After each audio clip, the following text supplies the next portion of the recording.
Hello and welcome to the Atlanta Opera Podcast, The Business of Opera.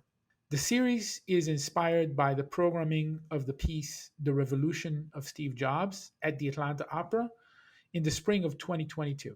In preparation for the premiere of the show in Austin, Kansas City, and in Atlanta, we will have a series of interviews with business leaders, opera impresarios, artists, and strategic thinkers, as well as creative minds who will focus on two themes. Number one, the business of opera and the role of leadership in this business. And number two, the very controversial and mysterious character of Steve Jobs and the opera written about him. My guest in this episode is the wonderful composer Mason Bates, a Grammy Award winning American composer of symphonic music and also a DJ of electronic dance music. Mason is the first composer in residence of the Kennedy Center for the Performing Arts and has also been in residence with Chicago Symphony Orchestra, the San Francisco Symphony, the Pittsburgh Symphony, and the California Symphony.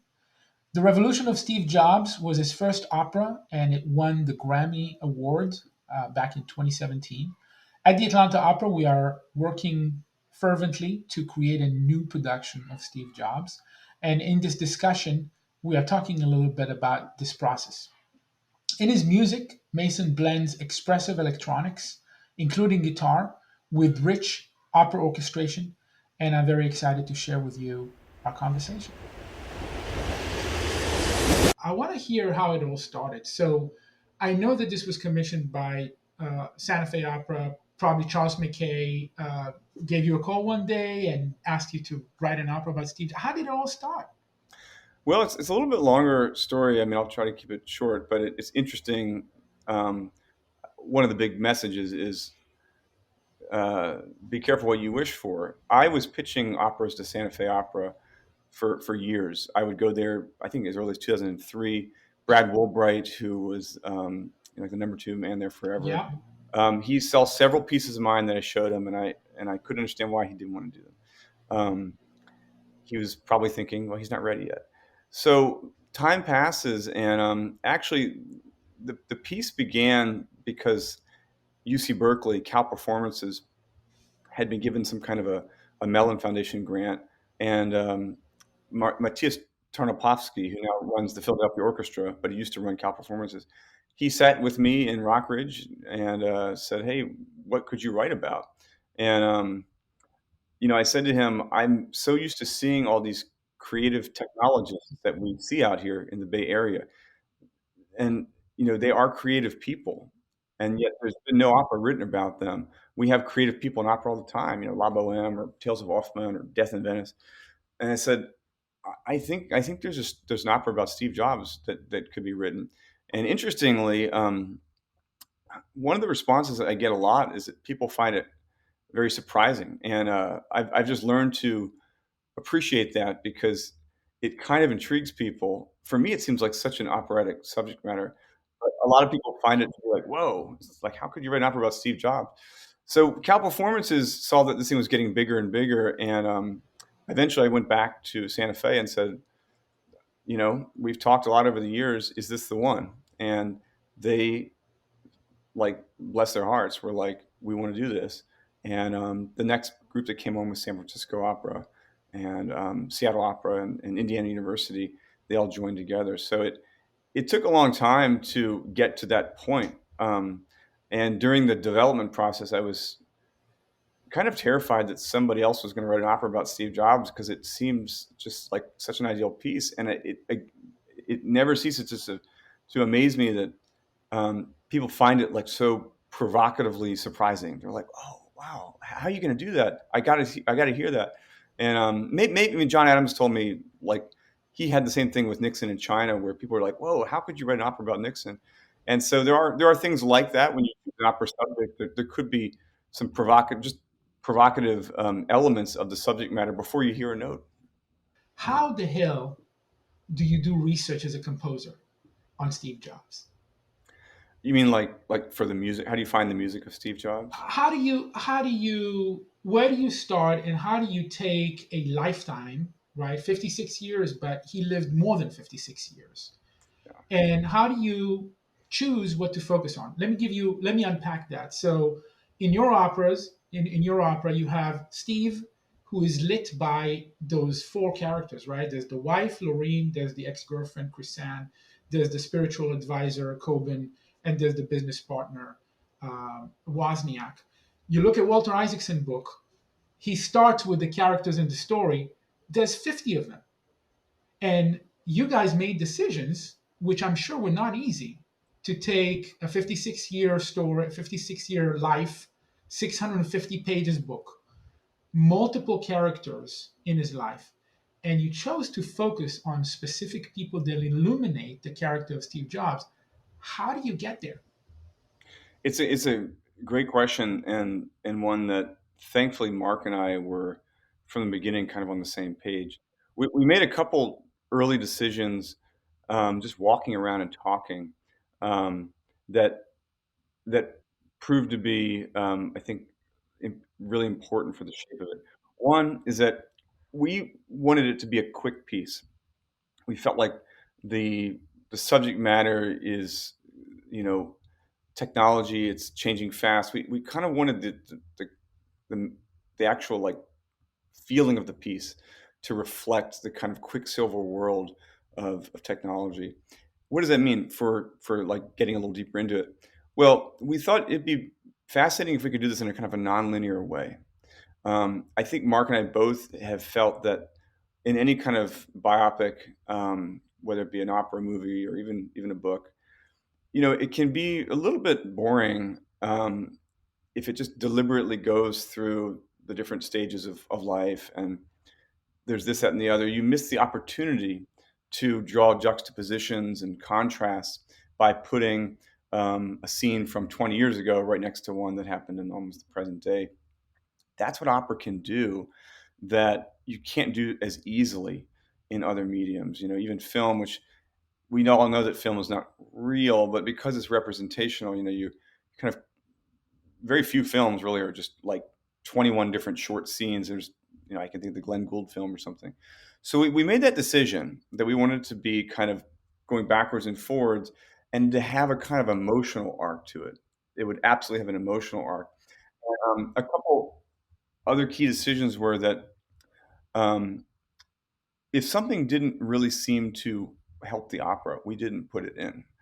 I told him several times, and Mark, thankfully, he stayed true to the subject matter. But I said to him, we want to make a great opera. We don't want to have anything in here that is because we have to put it in. Um, and there are elements of his life that are fascinating, whether it be Pixar or whatever, that just has no place in this opera. So, and a final key decision was, his wife, both because of the actual fact that Lorene was the kind of electrical ground between the negative and positive forces of Steve's brain, and because it's always cool to have a strong woman in an opera. We wanted to have her kind of steal the show. It's really interesting when you're watching any opera, book, whatever movie, and there's a character that kind of grows in importance, and you realize, whoa, is it about that person, or is it about the person I thought it was about? So Lorene grows in importance in the opera, and then has these two huge arias at the very end, and we decided that that was going to be a key element to the piece, that the piece was going to get warmer as it became more clear that you have to treat people like humans and not robots. So there's a couple of just basic things, but that allowed us to cut so much away.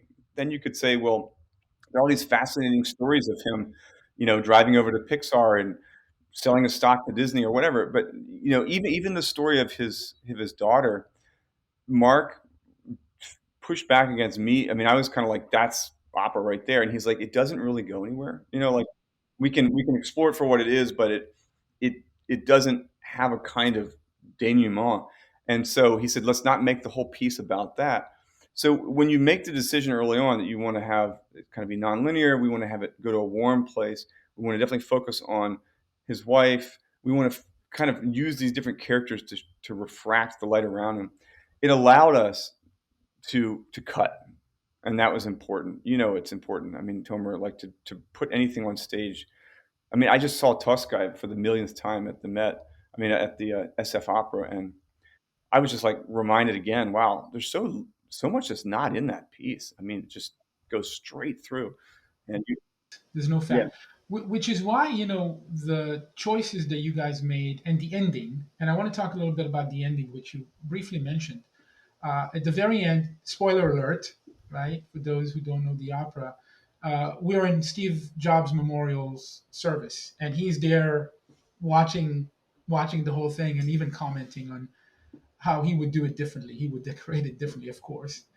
And it ends with this amazing kind of reflective moment when Lorraine says, kind of breaks the fourth wall and says, "Okay, so I know what happens at the end of it. All of you are going to take out your cell phones and would look at the device that Steve created." But she ends it with, "Look up. Don't forget to look up." And so, to me, it's an important moment, and reminds us of the dangers that technology and the creation of Steve Jobs can introduce to us.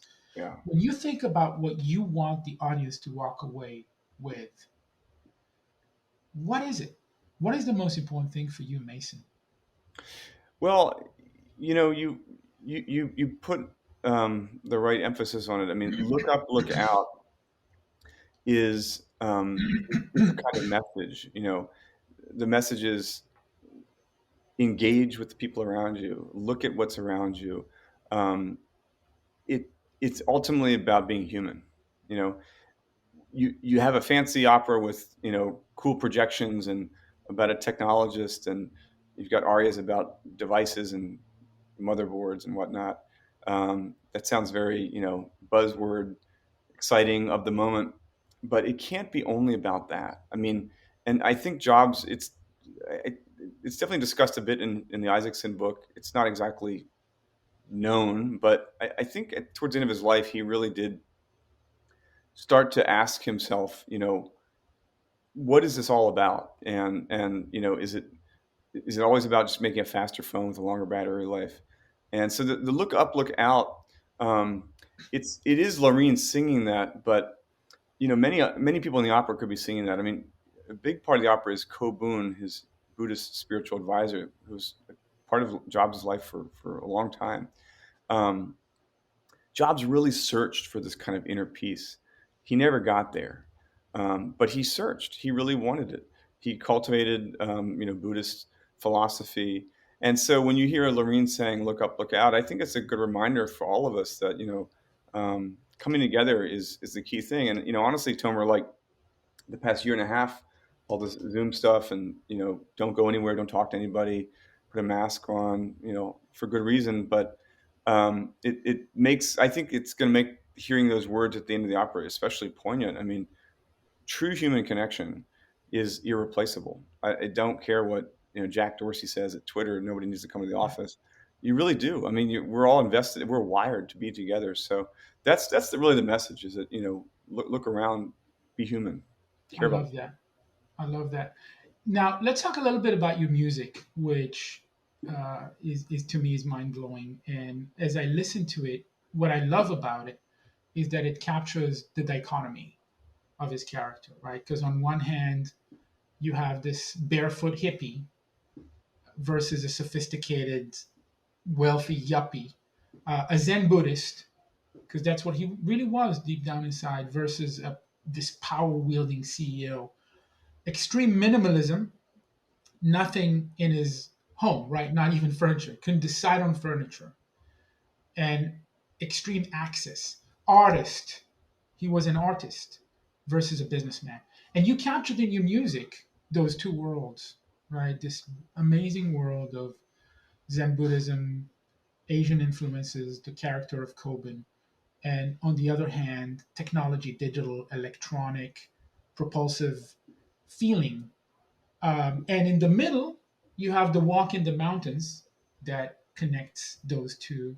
Because I believe that he found inspiration for all of his innovations and inventions through meditation and Zen and walks in the mountains. And you also introduce a brilliant concept to me, and that is the contrast between the dynamic progression that gets into this climax in the presentation of the iPhone and then in the rise and fall of Steve Jobs. And the climax and the end of it is this sound of a computer shutting down, this idea of reboot. Tell us a little bit about your music, about what is important to listen to in your opera, Mason. Yeah, well, it's so hard when you're first starting out. You're going to find the sound of these characters. Um, I think one thing I mentioned briefly earlier that's good to keep in mind is that I really wanted each character to have more than like a leitmotif, which would be a theme that's associated with the character, like in Wagner. I really wanted to have like a sound world, meaning, a whole set of textures, maybe even into the realm of the electronic space. Um, because I really want kind of dramatize this idea of communication and how people are merging together. So you take a character like Kobun. Um, he has this almost just pure sound design, kind of like if you could have the music of just outer space is just kind of like processed kind of wind sounds and bamboo chimes and things, prayer bowls. That's so different from let's say the music that we first hear of Steve. Steve has this kind of hyperactive electronica undercurrent, which is both symphonic and electronic, and it also has elements of acoustic guitar. Mhm. I I remember several times Jobs would put the image of an acoustic guitar on the iTunes store or something. Um, he always loved the guitar as his favorite instrument. I thought it'd be a great instrument to use to conjure Steve's busy inner life. A guitar can through finger picking can really like animate chords in a cool way. And so when you have somebody like Steve walk in the room and then you have his wife Laureen, you'll hear this kind of busy finger picking guitar, electronica, Quicksilver when he's speaking, and then when she speaks, it's much more soulful, low strings, kind of harmonic. I call it almost like oceanic because she's grounded. So I guess the short answer is you hear a lot of different kinds of music. Um, the key is to really define those spaces, those characters in the way that is true to who they are, and then the real magic happens when they start integrating. It's towards the end of the opera that the music of Lorraine kind of wins. There are almost no electronics by the end of the piece. It becomes much more soulful and simple and direct. So I went and first kind of started to create their sound worlds by looking at the big numbers, and that's the key thing. It's a number opera. I remember telling Mark I would love to have numbers, arias that have a title that the title actually sounds like the art, encapsulates it, whether it be something we play or one device, look up, look out, take one step. And so, the first thing I would do is, yeah, like find those big moments and try to set those. So it's really not like there are operas where, there's just like a sound of the opera and the characters are kind of in it. I kind of wanted it to be like they each are their own kind of weather, and they kind of bring their music with them, and they kind of collide and mix. And it's sort of basically a kind of hyper leitmotif approach. The other aspect of being a composer, which is not unlike Steve Jobs' character, is the idea of collaboration. And although one would want to have all the control in the world to make sure the vision is out there as you thought about it, opera is not a single person in a room coming up with his ideas, because at the end of it we have so many collaborators, from the singers that sing it to the librettists, the designers, the director, etc., etc. How do you feel about all of us coming together and taking your ideas that you came up with and eventually coming up with something that is not necessarily what you had in mind? How do you let go? Can you let go? Yeah. Well, you have to be able to, and I found that working in with orchestras in the symphonic world was a good preparation. Although that's like the weather on Earth, and then the weather with opera is like Jupiter. It's so complicated with so many people. But an example would be a simple example would be like a tempo indication or a piece of dynamic information in a score. It might be obvious that the players with the orchestra are naturally trying to do it a certain different way. Like maybe instead of it getting louder as it gets faster, they're kind of actually bringing it quieter because they feel like it's heightening the energy. I will always, if it's working, be like, that's it. Let's change what's in the score. That's the thing. The end of my piece, Mothership, was conducted by Manfred Onek in Pittsburgh, and that piece has been done so many times. When he conducted it, he had this like impromptu accelerando at the end, which was really welcome because the piece has been kind of locked to this beat, exploded at the end like you whipped a horse or something. I put that in the score. I think that's awesome. So when you get to opera, you have to deal with that like on steroids, and you have to just understand that there are, um, there's something beautiful in compromising. With Mark, for example, like we had a fair amount of productive friction, where I would be looking for one thing and he would have his reasons for not wanting to do it that way. And often we would meet in the middle, and the middle was a better place than either of us. I remember, like, just on a more basic level, Santa Fe, this costume designer wanted to have Steve in like a turtleneck and jeans the whole opera. And I really told myself, like, don't get involved in stuff that you don't know enough about. You know, don't do that. I felt like that was an important thing, and I ended up being wrong, I think. But I really fought this because I was like, there are two problems with that. One, he didn't wear jeans and a turtleneck the entire time. Like when he was a hippie, he wasn't wearing that. Right. And the other thing is that it sort of gives us a cardboard cutout of Steve. So I was like, it's kind of two problems. And the costume designer, like they ended up showing me that, well, yeah, but also this opera is a kind of meditation, almost like from beyond the grave. You can interpret it, and I ended up realizing that I was just wrong. So Yeah. it's good to see that sometimes, and you have to know what you don't know. I think it's worth saying that's something that I'm having a tough time with. But I generally don't do that unless it's something that really feels like it's missing the point. So I try to really be a good collaborator because it only helps the piece. I mean, composers are renowned for being inflexible. I try not to be that way. This podcast is called The Business of Opera, inspired by us doing Steve Jobs. And when I think about Steve Jobs and Apple, the mantras are so simple, right? It's simplicity is the ultimate sophistication, is idea number one. And number two is the campaign of Think Differently, 1997, Think Differently. Can we apply this to classical music and opera? Is there a way that we can be real and truly innovative in this medium that is 400 years old? Oh yeah, I mean, this is the coolest medium. I mean, opera it fascinates people from all walks of life because it's like this noble medium that has undergone more evolution than like almost any other medium. I mean, you think of some. I mean, it's gone from basically lutes and people kind of half singing to Wagner and to now we're in Steve Jobs.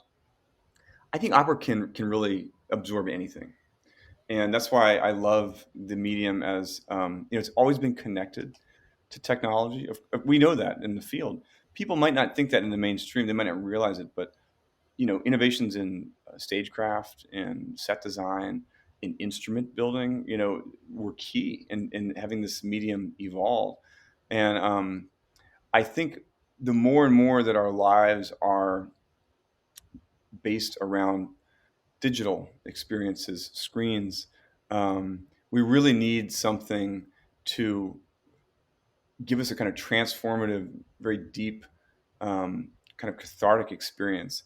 And I think the theater, where you're gathered with a lot of people and you're watching something that has the most unbelievable amount of collaboration happening. I mean, that is the answer. And there really will be no way for us as humans to explore some of these themes without having opera. Like I mentioned, movies. We love movies. Movies can be anything. I mean, they can be totally abstract.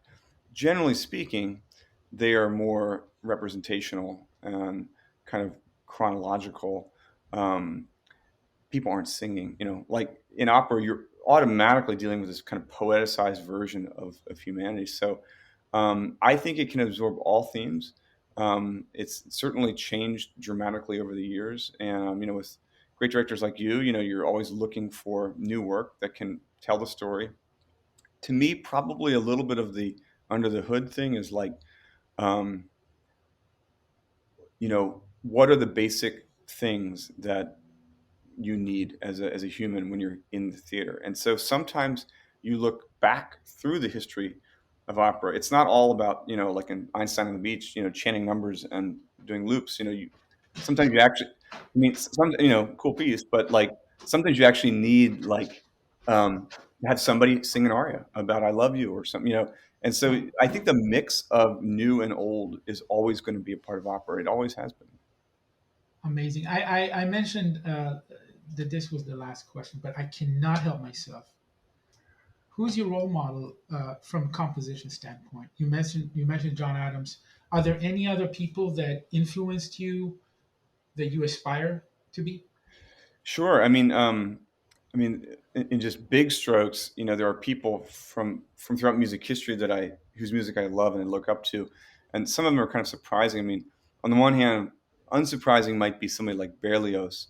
Right. Um, he used just absolutely stunning innovations in orchestration to tell these narrative stories in the symphony hall. I mean, like telling stories about Hector, in Italy, or Symphonie Fantastique, using these kind of innovations in orchestration. I mean, I absolutely look to Berlioz when I'm using digital sounds to tell news stories.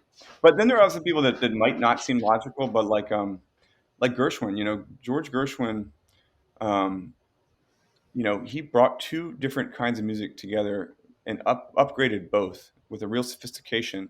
Um, and he did so in a way that was authentic. And I look at that when I'm thinking about integrating different kinds of music in my world. Of course, I look to my mentor at Juilliard, John Corigliano. He just had an opera premiered at Santa Fe. Right. He's a master of using all kinds of different musical languages to tell a story that really works. Um, and I absolutely look up to him. I In a way, though, Tomer, it's kind of funny. I mean, they're wonderful composers that are living now that I love, my contemporaries. There are very few people that really have a catalog that's really being actively played, and there's certain things that I can't talk to very many people about. I can talk to John or Jennifer Higdon or a couple people like about, hey, what do you when a piece is in its second decade and it's still being do you still reorchestrate? And so sometimes in our world. If you are kind of trying to blaze your own path, there might not be that many um, precedents to look at, but there are always wonderful people that you can admire. And those are a couple of them. And I will also say that just in terms of pure music, there are people like Anna Klein, who I worked with the Chicago Symphony, who just a master at integrating electronic sounds into chamber music, and it kind of comes out of like psychedelic English music, is what I think in her case. Um, there are definitely people. I just ran into this composer named Quinn Mason. We're not related. Okay. He's a phenomenal composer. So you have to keep listening. I don't know about you, Tomer, but the past year was weird. I mean, we all listen to recorded music, but I listen to it differently. If I'm in my studio right here, I'm kind of more like trying to find answers. Whereas if I'm in a concert hall, I hear much more like more healthy listening. And I've been trying to go out and hear more music because it's been a long year. It, it has been a long year. And one of the things I love about Steve Jobs is his love to music. And how much he loved Bob Dylan, which is one of my Yeah. personal heroes too. So, hey, it's been an amazing hour. I feel like I could talk to you for days, and maybe I will when Yeah. Let's we're do it doing again. all those shows together. Yeah, I'm looking forward to it. This is cool. I'm so thankful for you putting this whole thing together, and the number of people that have jumped on board is just shows that you've got a huge fan club of people that really trust you, and I think this is it's going to be a really cool thing to see it lift off. I can't wait.